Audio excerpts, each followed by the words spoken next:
Sharjah അൽദെയ്ദിലേക്കുള്ള റോഡിൽ മണിക്കൂറിൽ 130 kilometre വേഗതയിൽ വാഹനം ഓടിക്കുകയായിരുന്ന ഡ്രൈവറുടെ വാഹനത്തിന്റെ ക്രൂയിസ് കൺട്രോൾ സിസ്റ്റം തകരാറിലാകുന്നു. വാഹനം നിയന്ത്രണ വിധേയമല്ലാതാകുന്നു. ഷാർജ പോലീസിന്റെ ഓപ്പറേഷൻ സെന്റർ തത്സമയം ഇടപെടുന്നു, ഡ്രൈവറുടെ സുരക്ഷ ഉറപ്പുവരുത്തുന്നു. ഈ അപകട കോൾ ലഭിച്ച ഉടൻ തന്നെ ഡ്രൈവറുമായി ബന്ധപ്പെട്ട് വാഹനത്തിന്റെ ക്രൂയിസ് കൺട്രോൾ വിച്ഛേദിക്കുന്നതുമായി റിലേറ്റ് ചെയ്തിട്ടുള്ള നിർദ്ദേശം ഷാർജ പോലീസ് നൽകുന്നു. ഈ പോലീസ് നൽകിയ നിർദ്ദേശത്തിനനുസരിച്ച് വാഹനം ഓടിച്ചുകൊണ്ട് വാഹനം സുരക്ഷിതമായി നിർത്തി പരിക്കേൽക്കാതെ ഡ്രൈവർ രക്ഷപ്പെടുകയാണ് ഉണ്ടായത്. ഇന്ന് നടന്ന ഈ ഒരു സംഭവത്തിലൂടെ പോലീസ് പറയുന്ന കുറച്ച് കാര്യങ്ങളുണ്ട്. അതായത് നിങ്ങൾ വാഹനം ഓടിക്കുന്ന ആളുകളാണ്, നിങ്ങൾ ഡ്രൈവേഴ്സ് ആണെങ്കിൽ നിങ്ങളുടെ വാഹനത്തിന്റെ അറ്റകുറ്റപ്പണി പതിവായിട്ട് നിങ്ങൾ ചെയ്യുന്നുണ്ടോ? വണ്ടിയുടെ കണ്ടീഷൻ ഓക്കെ ആണോ? എല്ലാ സംവിധാനങ്ങളും പ്രവർത്തിക്കുന്നുണ്ടോ എന്ന് ഉറപ്പുവരുത്തിക്കൊണ്ട് മാത്രം വാഹനം ഓടിക്കാൻ വേണ്ടിയിട്ട് പോലീസ് പറയുന്നുണ്ട്. ഇനി എന്തെങ്കിലും അത്യാഹിതമോ ആപത്തോ സംഭവിച്ചിട്ടുണ്ടെങ്കിൽ, അങ്ങനെ ഉണ്ടാകാതിരിക്കട്ടെ, സംഭവിക്കുകയാണെങ്കിൽ തന്നെ 999 എന്ന അടിയന്തര നമ്പറിൽ ബന്ധപ്പെട്ടുകൊണ്ട് അറിയിക്കാൻ വേണ്ടിയിട്ട് കൂടി പോലീസ് പറയുന്നുണ്ട്.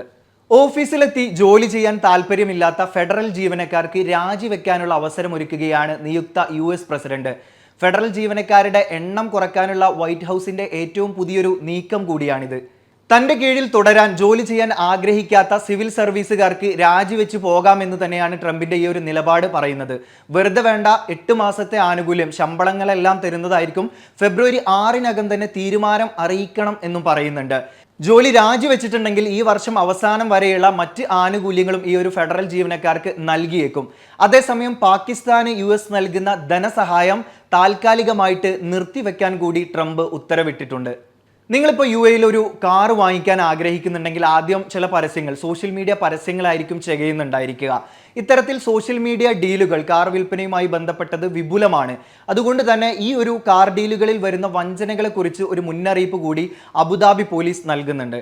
ഈ ഒരു മേഖലയിൽ ഒട്ടനേകം തട്ടിപ്പുകൾ ഇപ്പോൾ നടക്കുന്നത് കൊണ്ടാണ് ഈ ഒരു മുന്നറിയിപ്പ് നൽകുന്നത്. അതായത് ഈ കാർ ഡീലുകൾ മുഴുവനായിട്ട് പൂർത്തിയാകുന്നതിന് മുമ്പ് ട്രാൻസാക്ഷൻസ്, പൈസ നൽകാതിരിക്കണം എന്നാണ് പറയുന്നത്. ഇനി നൽകുകയാണെങ്കിൽ തന്നെ പൂർണ്ണമായിട്ടുള്ള ഒരു എമൗണ്ട് നൽകാതിരിക്കുക.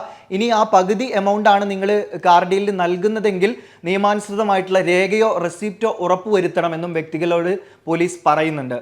ആളുകളെ പെട്ടെന്ന് തീരുമാനം എടുപ്പിക്കുന്നതിനായിട്ട് സോഷ്യൽ മീഡിയയിൽ നൽകുന്ന പരസ്യങ്ങൾ ഇത്തരത്തിലായിരിക്കും. അതായത് ഈ ഒരു കാറിന് ഇത്ര കാലാവധിക്കുള്ളിൽ നിങ്ങൾ വാങ്ങിച്ചു കഴിഞ്ഞാൽ ഈ ഒരു എമൗണ്ടിന് നിങ്ങൾക്ക് കിട്ടും. അതുകൊണ്ട് പെട്ടെന്ന് തന്നെ നിങ്ങൾ ട്രാൻസാക്ഷൻസ് നടത്തിയിട്ടുണ്ടെങ്കിൽ ഈ ഒരു കാർ നിങ്ങൾക്ക് സ്വന്തമാക്കാം എന്നുള്ള രീതിയിലായിരിക്കും. അതുകൊണ്ട് തന്നെ ഇത്തരം കാര്യങ്ങളിൽ ജാഗ്രത പാലിക്കണം, തിരക്ക് കൂട്ടരുത്, സംശയം തോന്നിക്കഴിഞ്ഞാൽ പേയ്മെന്റ് നടത്തരുതെന്നും വ്യക്തികളോട് പോലീസ് ഓർമ്മപ്പെടുത്തുന്നുണ്ട്.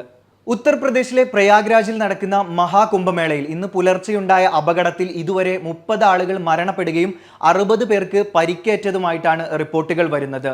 മൗനി അമാവാസി ദിനമായിട്ടുള്ള പുണ്യദിനത്തിൽ സ്നാനമെടുക്കാൻ ഭക്തർ തടിച്ചുകൂടിയപ്പോഴാണ് ഇത്രയും വലിയൊരു അപകടമുണ്ടായത്. അതിൽ 30 ആളുകൾ ഇതുവരെ മരണപ്പെടുകയും 60 പേർക്ക് പരിക്കേൽക്കുകയും ചെയ്തിട്ടുള്ളത്. ഇന്ന് 2025 ജനുവരി 29. ദുബായ് വാർത്ത നൈറ്റ് അപ്ഡേറ്റ്സ്.